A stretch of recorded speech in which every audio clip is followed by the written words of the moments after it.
When a baby is born, a new story begins. When the 9-month cycle in the mother's womb ends, everything starts all over again. Our life in this physical world begins. The first 3 months outside are almost like an internship. We still live with the feeling that we're in the womb. We seek cuddles, warmth, and slowly, we start to realize that everything has changed. But we are not the only ones being born. When a baby is born, a mother is also born. A father is born. Grandparents, uncles, aunts, siblings are reborn. Everyone takes on new roles. Everyone begins a new version of themselves. And it's there in that first month that everything transforms, sometimes without warning.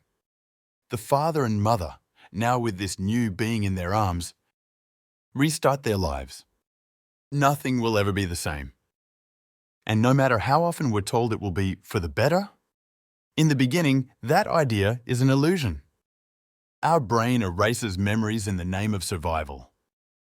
But the first month of parenthood is tough. It's an encounter with our deepest shadow. And those who paint motherhood in pink should remain silent. Because motherhood is light, but it is also darkness. It's the best and worst of us.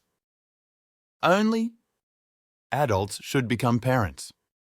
Adults who understand that a child doesn't come to fill voids, doesn't come to save relationships, doesn't come to be anyone's reason to live. But sometimes, that's how it happens. A woman becomes pregnant in a moment of pain. Maybe the relationship isn't going well. Maybe she needs a greater sense of purpose. And a child is born with a mission they never asked for. To bring happiness to the mother. To save the parent's love. To fill a silence. But a child only comes to be a child. Nothing more. And then we imagine the childhood that child will live. In the middle of conflict, of attempts to hold on to something that no longer exists. The child grows up feeling like the link.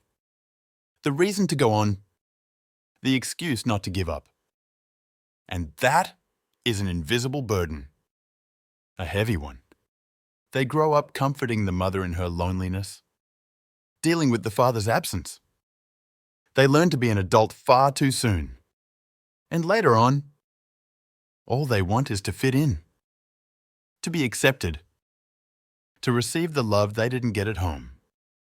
Laura Gutman talks about maternal helplessness. And after reading so much, I can only agree. When we say our father was absent, but we have memories of him, maybe there are two versions of the same story. The one we lived, and the one we were told. That's why it's so important to ask, who told us our story? Even more important, to recognize that we were children, and that we had every right to love, to presence, to affection. We shouldn't feel guilty for wanting to be seen.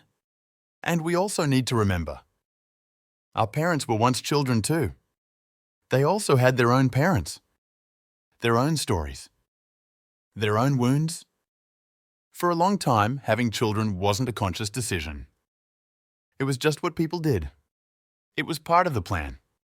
And so, many of us grew up disconnected, lost, alone.